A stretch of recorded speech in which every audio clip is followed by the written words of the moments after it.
Mesdames, Messieurs, bonsoir et merci de suivre ce 20h à la une de l'actualité des trafiquants dénichés à Mbour avec de faux médicaments évalués à près de 400 millions de nos francs saisis par la police. L'opération de sécurisation s'est effectuée au point de contrôle du musée de Saly. Les médecins et pharmaciens du Sénégal mettent la pression sur le gouvernement pour le respect des engagements pris dans le pacte de stabilité sociale. Le SAMES réclame entre autres le recrutement spécial de médecins et l'accélération tout simplement des réformes juridiques dans le secteur de la santé. Le maire de Kaolack, Serigne Mboup, menace de porter plainte au préfet de la localité. Il dénonce la posture du préfet anti-républicain en voulant l'écarter manu militari lors de la journée de reboisement. Le préfet réfute les allégations. Nous serons avec Ousmane Dem dans ce journal. Afrobasket 2025, Abidjan n'a pas souri à Dakar. Les Lions terminent au pied du podium à la 4e place après leur élimination devant le Sud-Soudan. Vous aurez la réaction de Maître Babacar Ndiaye, président de la Fédération sénégalaise de basketball. À suivre également la réaction en football du nouveau président de la Fédération sénégalaise de football, Abdoulaye Fall. Le successeur de Maître Augustin Senghor lance le défi de doter d'une assise financière au club. L'actualité internationale avec Abi Faye boucle cette édition. Voilà pour les titres, le développement c'est dans un instant.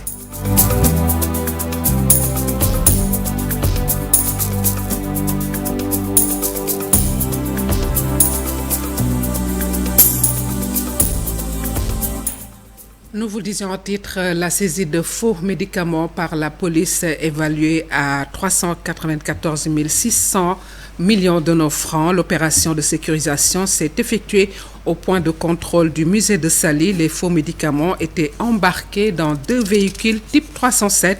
2 hommes ont été arrêtés au cours de cette opération.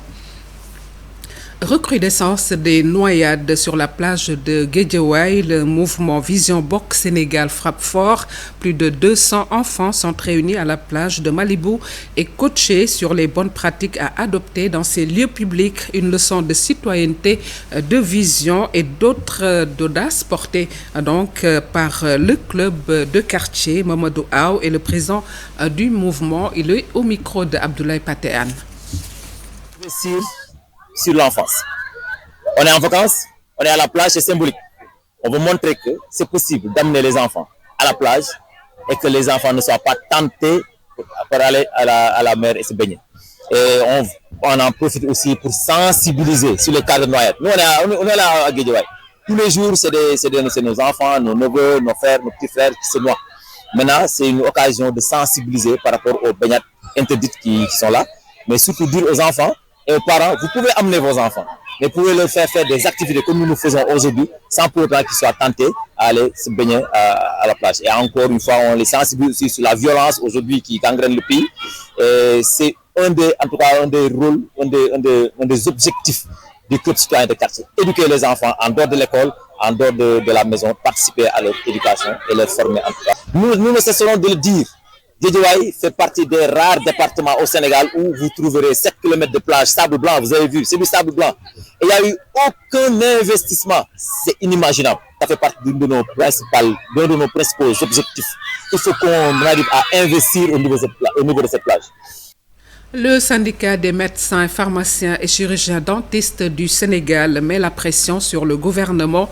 Il exige le respect des engagements pris dans le pacte de stabilité sociale. Le SAMES réclame le recrutement spécial de médecins, une gestion éthique dans les ressources humaines et l'accélération des réformes juridiques dans le secteur de la santé. Voici Dr Daoud Koli, membre du secrétariat exécutif, au micro de Al-Hassan Ba et Yaya Diallo. Sur la gestion de nos revendications légitimes, le SEN invite le gouvernement au respect et au suivi rigoureux de ses engagements inscrits dans le pacte national de stabilité sociale pour une croissance inclusive, durable, notamment le recrutement spécial de médecins, pharmaciens et chirurgiens dentistes dans la fonction publique, la mise en compétition des postes de responsabilité avec une définition de profil, la gestion démocratique des ressources humaines, l'accélération du processus de réforme du cadre juridique du secteur de la santé tel que le projet de code de la santé publique, le projet de décret relatif à la spécialisation. Le SAMES rappelle son engagement ferme à la résolution de certaines exigences dont le statut spécial du médecin, pharmacien et chirurgien dentiste, le rehaussement du traitement salarial des médecins, pharmaciens et chirurgiens dentistes qui ont la plus faible indemnité de toute la hiérarchie A spéciale, la revalorisation du traitement salarial, la revalorisation de la retraite de 80% du dernier salaire. Le syndicat autonome des médecins, pharmaciens et chirurgiens dentistes du Sénégal encourage ses membres à redoubler d'efforts pour la satisfaction des préoccupations sanitaires de nos populations. Nous vous le disions en titre, vive altercation entre le préfet de Kaolack et le maire de Kaolack. Ce dernier, Serigne Mboup, dénonce l'activisme politicien dont fait montre le préfet en le tenant à l'écart lors de la journée de reboisement. Serigne Mboup menace de porter plainte au préfet qui a demandé au commissaire de l'évacuer des lieux. Donc, plus de détails avec Ousmane Dem et Thierno Diallo. Bandorong, un quartier paisible dans la commune de Kaolack, était loin de s'imaginer de la tournure de cette journée de reboisement. Le maire de Kaolack, Serigne Mboup, revient sur l'origine de cet incident. Et surprise que j'entends, et en même temps que le délégué de quartier, hier, quand on me dit que le préfet vient ici avec une association privée, bien sûr, Ndoran qui a fait beaucoup de travail, mais appuyé ou bien par une association qui est en France. Et quand j'ai vérifié, j'ai constaté qu'ils sont en train de collecter de l'argent. Je ne le refuse pas. Mais je pense que ça doit être clair. Et ce qui est plus vraiment déplorant, que le préfet lui-même se déplace en venant en Touba Ndorong avec des actions politiques pour venir ici planter un arbre sans informer le maire, sans informer le délégué quartier. C'est quelque chose qu'on le déploie et vous êtes tous témoins. Le ton s'est ainsi monté entre le préfet de Kaolack et Serigne Mboup, le maire de la commune qui menace de porter plainte. Quand je lui dis que ce que vous n'êtes pas en train, ce que vous faites, c'est pas normal, il m'a dit que dégagez. Je lui ai dit que c'est vous qui devez dégager. Il m'a offensé et il m'a dit quelque chose. Et demain, je vais le constater et je vais écrire au procureur de notre population. Le commissaire a été vraiment conciliant, responsable, a fait ligner l'ordre. Parce que le maire, le commandant. Et donc c'est pour ça que maintenant, je demande aux populations de Ndorong qu'ici ne mérite pas ça. Planter un arbre pour amener 2 voitures de police, ça ne s'explique pas, c'est pas normal. Donc je pense qu'il faut que je dis au président de la République, président, premier ministre, ministre de l'Intérieur, il faut qu'on redonne les maires les prérogatives que les lois leur ont données. À l'occasion de cette journée de reboisement, la municipalité de Kaolack a planté 20 000 mangroves sur le littoral de Kaolack en coordination avec les eaux et forêts. Dans cette altercation, la réaction du préfet ne s'est pas fait attendre. Laïtir Ndiaye dégage en touche les accusations de Serigne Mboup. Il parle d'allégations, suivant-le.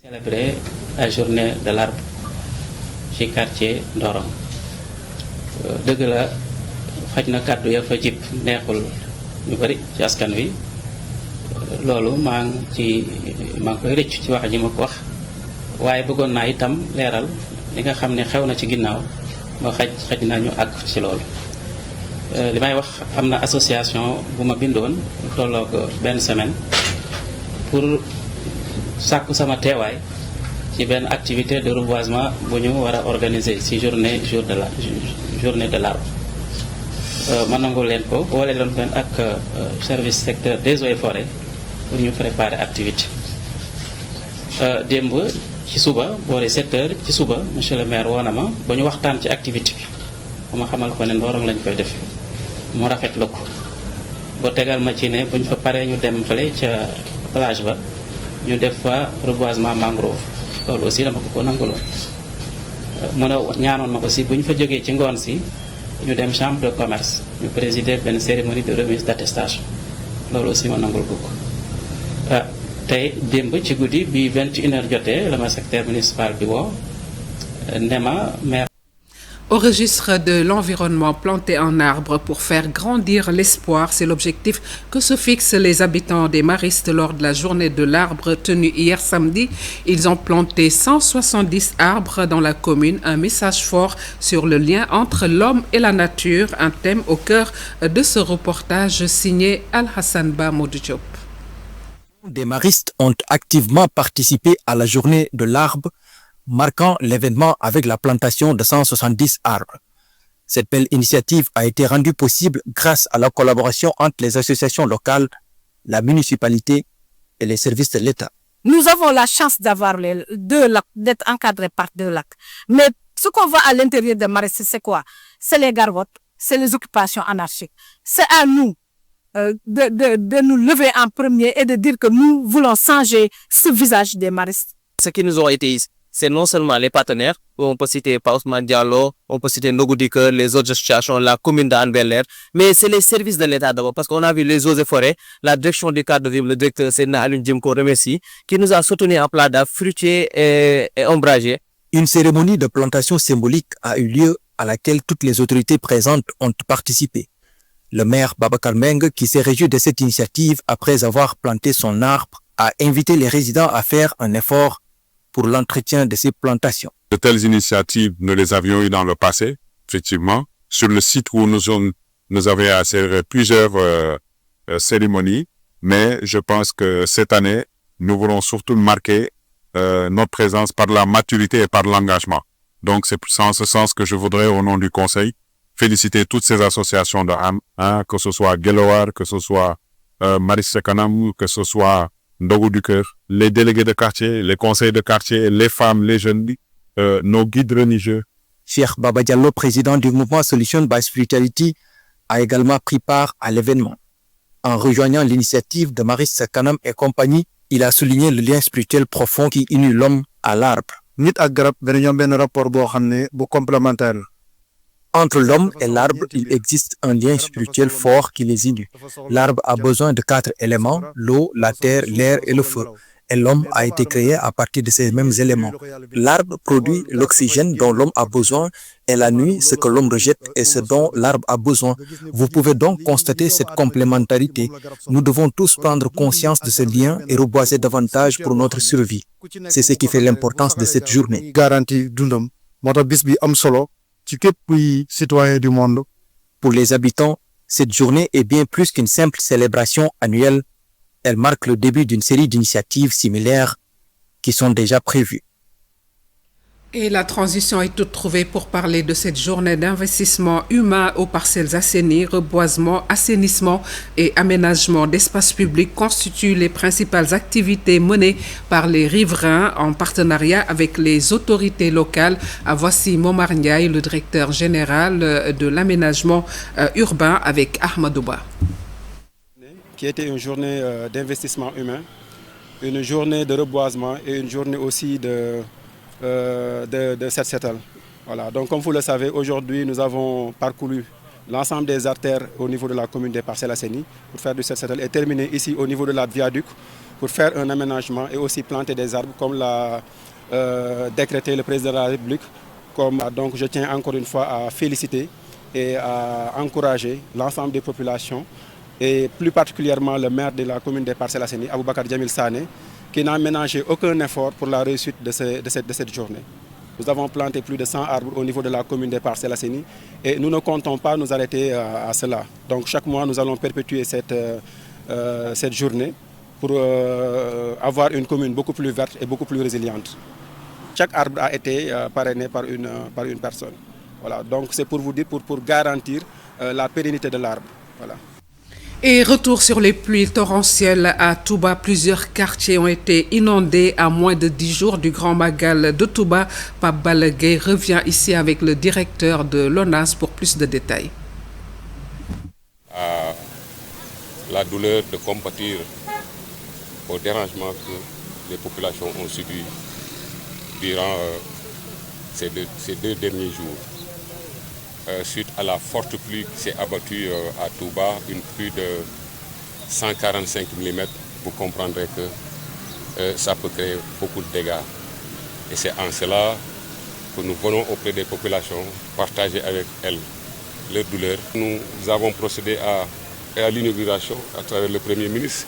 Et ce qu'il faut signaler là-bas, c'est que dès après l'inauguration, les pompes ont été déconnectées parce que l'inauguration, l'allumage de la pompe s'est fait avec un groupe électrogène. Alors comme nous avions demandé déjà à la Sénélec de nous fournir ce courant, les Chinois en tout cas avaient déconnecté la machine pour basculer du groupe vers l'électricité. Et justement, c'est ce qui a un peu tardé la descente de l'électricité. Effectivement, les compteurs ont été fournis.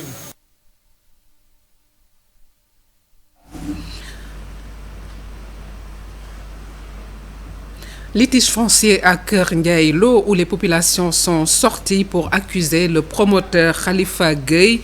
Ce dernier utilise de faux papiers pour récupérer leur maison selon les propriétaires qui ont fait face à la presse. Pathé Sall porte la parole du collectif. Le voici au micro de Thierno Laurent Mendy.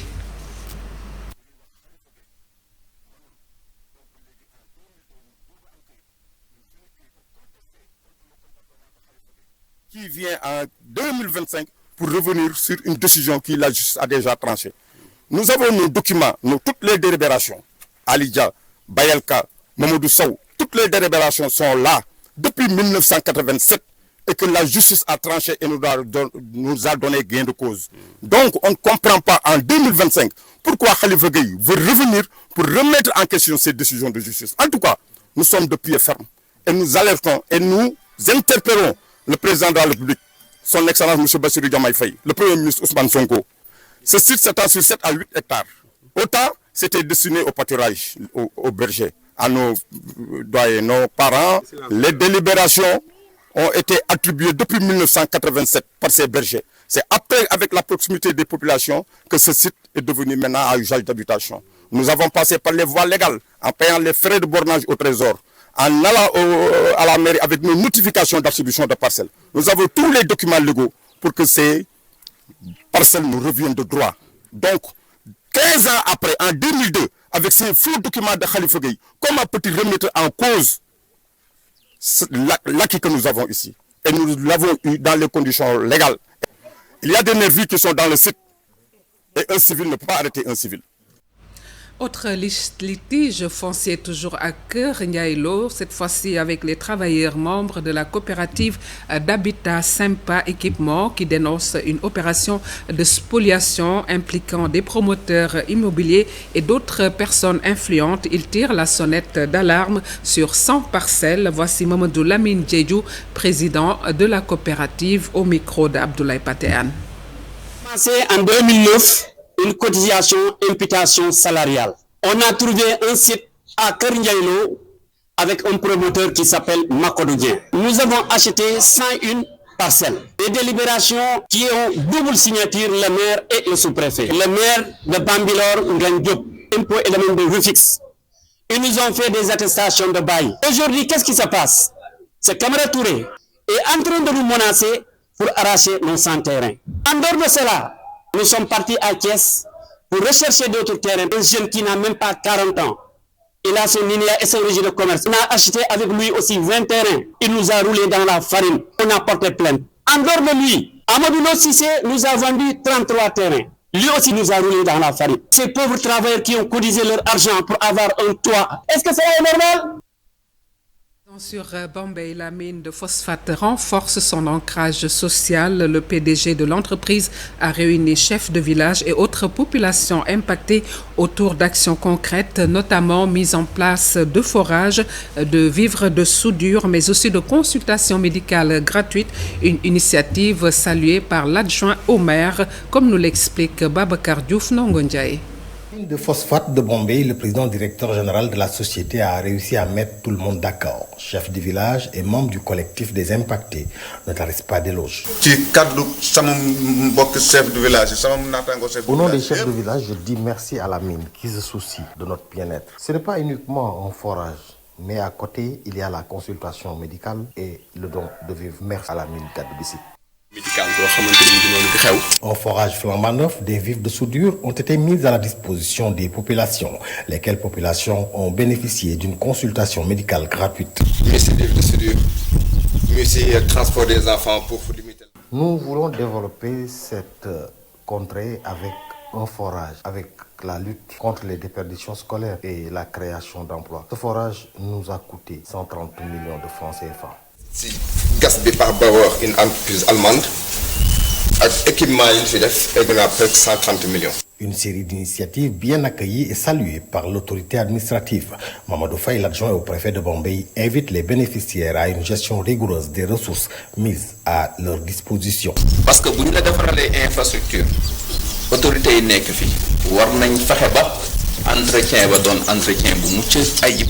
Les responsables veulent aller plus loin et leur ambition est claire, créer les bases d'une économie endogène portée par les communautés elles-mêmes. Moi je pense que il ne faut pas travailler au niveau de la mine, mais à côté, nous aidons à créer des activités génératrices de revenus, ce qui nous permettra de créer une économie endogène autour de la mine de Gadebissi. Ces actions s'inscrivent dans le cadre de la politique RSE, responsabilité sociétale, d'entreprise de la mine de Gadebissi.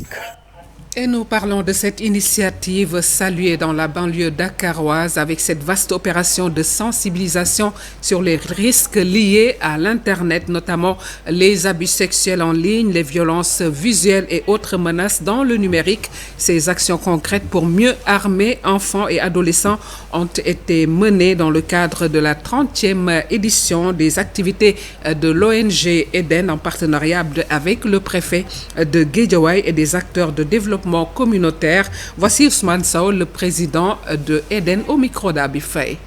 Eden a mis en place des clubs Eden, qui sont des cadres de participation permettant aux enfants d'obtenir des activités liées au renforcement de capacités sur plusieurs domaines liés à la lutte contre les violences, les thématiques sur l'autoprotection et surtout la cybercriminalité. Donc je peux dire aujourd'hui Eden, à travers ces programmes, a eu accompagné des milliers de jeunes, des milliers de filles pour pouvoir avoir des compétences réelles pour pouvoir faire face à ces situations de violence. On vient de sortir d'un plan stratégique et il y a un autre plan d'action qui doit démarrer. Dans ce plan stratégique, nous comptons non seulement positionner l'ONG Eden comme une ONG de référence en matière de protection et de promotion des enfants et renforcer aussi, faire le plaidoyer pour que les autorités locales administratives puissent renforcer les politiques publiques en matière de protection et de promotion des droits de l'enfant. On ne peut pas parler de la protection des enfants, de la protection des filles, sans ne pas parler de l'Internet, sans ne pas parler de l'intelligence artificielle, sans ne pas parler aussi de la cybercriminalité. C'est pourquoi ces thématiques sont des thématiques qui sont au cœur de nos activités et dans nos valeurs, même les valeurs qui soutiennent aujourd'hui ce plan stratégique, il y a la participation des enfants, il y a l'inclusion et surtout l'innovation.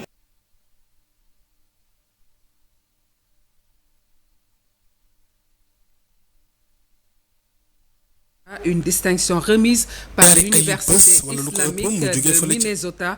De retour aux États-Unis, le petit-fils de Serigne Touba revient sur la tournée de sensibilisation menée au pays de l'oncle Sam, compte rendu signé Pape Faragning Ahmadouba.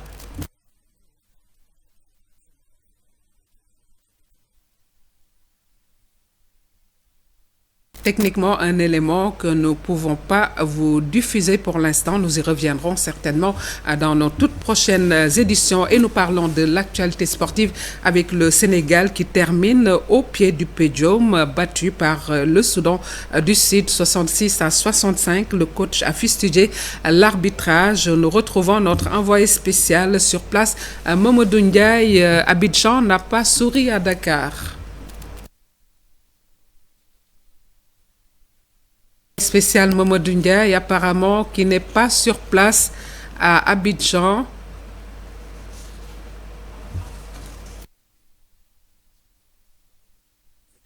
Sur l'Afrobasket 2025, après l'élimination des Lions en demi-finale à leur 4e place à l'Afrobasket, le président de la Fédération sénégalaise de basketball évoque l'avenir du sélectionneur national. Des discussions sont en cours pour tirer les enseignements de la compétition tenue à Abidjan. Maître Babacar Ndiaye au micro de Mamadou Ndiaye.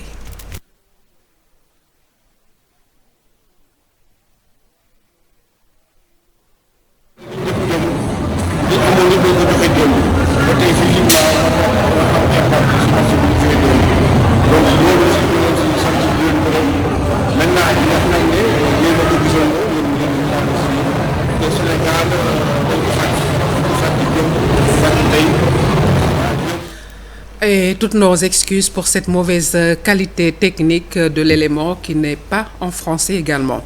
La Fédération sénégalaise de football a un nouveau président. Abdoulaye Fall devient le successeur de Maître Augustin Senghor, élu largement au nombre de votes des 2 tours devant Madi Touré. Le président de l'AS Bombay regrette les soupçons de corruption en son encontre et lance un premier défi à la tête de l'instance, doter au club une bonne assise financière. Le voici au micro de Cheikh Sadibou Diarra. Dans ce football national, tout est urgent. Il y a des chantiers énormes. Voilà, je les ai cités pendant tout le long de la campagne. Déjà, il y a un plein de moyens. Il faut chercher les moyens et voilà, les redistribuer, régler les problèmes des infrastructures, les problèmes de précarité, voilà, et ensuite accompagner les clubs. Et ça aussi, ce sont des chantiers qui sont importants auxquels il faut s'attaquer le plus rapidement possible. Football, le préfet de Sédhiou a organisé un conseil régional de développement consacré aux activités de Nawetan. Ce conseil de développement a réuni toutes les associations de jeunesse de Sédhiou pour sensibiliser au mieux sur les violences dans les stades. Voici le préfet du département de Sédhiou, Modou Gueye, au micro de Bakary Konté et Khali Djemé. Cette rencontre, nous avons quand même formulé quelques recommandations et parmi celles-ci, on peut retenir le fait d'inviter les responsables du mouvement Nawetan, à savoir le président de l'ODECAV, mais les présidents de zone, à organiser des activités de sensibilisation auprès des supporters ou bien des membres de leurs ASC pour qu'on puisse quand même les sensibiliser par rapport aux actes de violence, souvent relevés au niveau des stades. Dans la commune de Sédhiou surtout, mais aussi au niveau des autres terrains abritant les matchs de football dans le département. Et comme recommandation également, il a été parlé du mur de clôture du stade de Sédhiou, qui constitue toujours une préoccupation pour les acteurs du mouvement Nawetan, mais aussi au-delà, la municipalité, les autorités administratives. Et je pense que cette année, on va essayer de voir avec la police comment peut-être sécuriser davantage ce mur-là pour pouvoir permettre aux jeunes de fréquenter tranquillement le stade pour éviter également que des situations regrettables puissent se produire au niveau du stade. Mais au-delà également, j'ai clairement indiqué que s'il y a des situations conflictuelles par moment et par endroit au niveau du département, et je n'hésiterai pas quand même à suspendre ces mouvements-là, ces matchs-là au niveau de ces zones concernées, et peut-être pour inviter davantage les acteurs à plus de responsabilités, mais également à plus d'engagement pour pouvoir quand même sensibiliser ces acteurs pour éviter certaines situations. Serigne Mambor Mbacké Ibn Serigne Mourtada Mbacké, désormais docteur honoris causa, une distinction remise par l'Université islamique de Minnesota. De retour aux États-Unis, le petit-fils de Serigne Touba revient sur la tournée de sensibilisation menée au pays de l'Oncle Sam, compte rendu Pape Faragning Ahmadouba. Après 2 semaines de tournée aux États-Unis, Serigne Mambor Mbacké est arrivé à Dakar ce matin. Le 7 homme déclare que le Bamba Day est un moment solennel et important pour toute la Oumma et même pour les autorités américaines. Une occasion aussi de discuter sur la situation de la diaspora. Nous remercions le Tout-Puissant pour la réussite de l'événement. Nous remercions aussi l'État du Sénégal, le président de la République, le Premier ministre. Il y avait une délégation dirigée par le ministre des Affaires étrangères. Nous avons fait Détroit, Cincinnati, Washington, Baltimore, car le temps était trop court. Il n'y avait aucune difficulté. Nous disons bravo à la TFM aussi, mais surtout au président Youssou Ndour pour son accompagnement. Il a été reçu au département d'État américain. Pour lui, c'est le Sénégal qui a été honoré. Cela prouve que nous avons un grand pays très respecté partout. Ce n'est pas pour moi, mais c'est à l'image du Sénégal. Toutes nos actions sont dédiées aux Sénégalais et nous constatons qu'ils sont bien respectés. C'est la mairie de New York qui avait fait la proclamation pour Serigne Mourtada. Vous savez, c'est un grand événement car New York est un État aussi.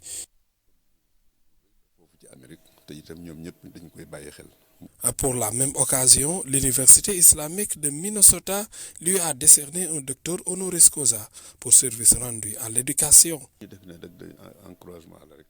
C'est un encouragement pour moi car je suis dans le milieu de l'éducation depuis des années. C'est un défi aussi de continuer. Vous savez, les États-Unis est un pays où il y a deux grandes religions, le christianisme et l'islam. C'est pour cela cette distinction. Après la tournée italienne et celle américaine, Serigne Mamor Mbacké est à Dakar pour célébrer le grand Magal de Serigne Touba avant de continuer la mission de son vénéré père Serigne Mourtada Mbacké pour le compte de Cheikh Ahmadou Bamba. Pafarning, merci. À présent, la page internationale, une actualité marquée par la persistance des conflits au Proche-Orient, des avancées sur le front climatique au G20 et des signaux contrastés sur la scène géopolitique mondiale. Habib Faye nous en fait un tour d'horizon. Au Orient, la situation reste tragiquement tendue. À Gaza, au moins 27 civils ont perdu la vie aujourd'hui, tués près d'un site de distribution d'aide. Une frappe israélienne qualifiée d'accident dramatique par l'armée a suscité une vague d'indignation internationale. Pendant ce temps, le ministre israélien Itamar Ben-Gvir a provoqué la colère palestinienne en priant sur l'esplanade des mosquées, un geste hautement symbolique. En Ukraine, les affrontements ne connaissent aucun répit. Une attaque de drone a déclenché un gigantesque incendie dans un dépôt pétrolier russe près de Sotchi. Kiev dénonce aussi de nouvelles frappes meurtrières sur sa capitale. Le conflit, entré dans sa 4e année, continue d'alimenter les tensions diplomatiques, notamment avec les États-Unis accusés par Moscou de raviver la guerre froide. Un tournant historique a été franchi ce week-end à La Haye. La Cour internationale de justice somme les grandes puissances polluantes, États-Unis, Chine, Australie, de réduire drastiquement leurs émissions de gaz à effet de serre. Cette décision pourrait ouvrir la voie à des poursuites pour non-respect des engagements climatiques, un signal fort adressé aux États du G20 à la veille du sommet de Nairobi. Dans un monde de crise, certains pays font le choix de la solidarité. L'Espagne, l'Irlande ou encore la Corée du Sud annoncent une augmentation significative de leur aide au développement. Objectif, atteindre les 0,7% du revenu national brut alloué à l'aide publique en ligne avec les objectifs de l'ONU.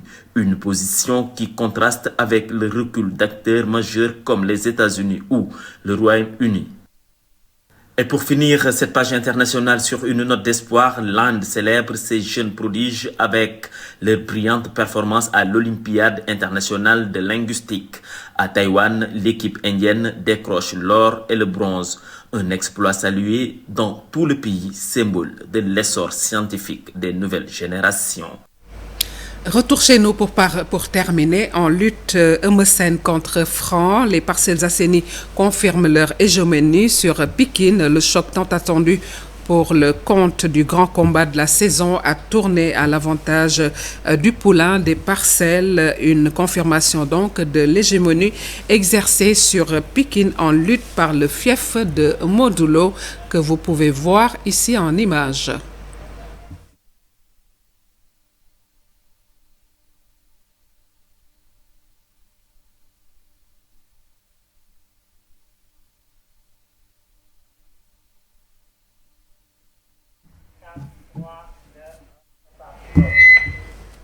Voilà qui met un terme à cette présente édition réalisée par Habib Faye, Vieux Diouf, Djamil Sy et Idriss Touré.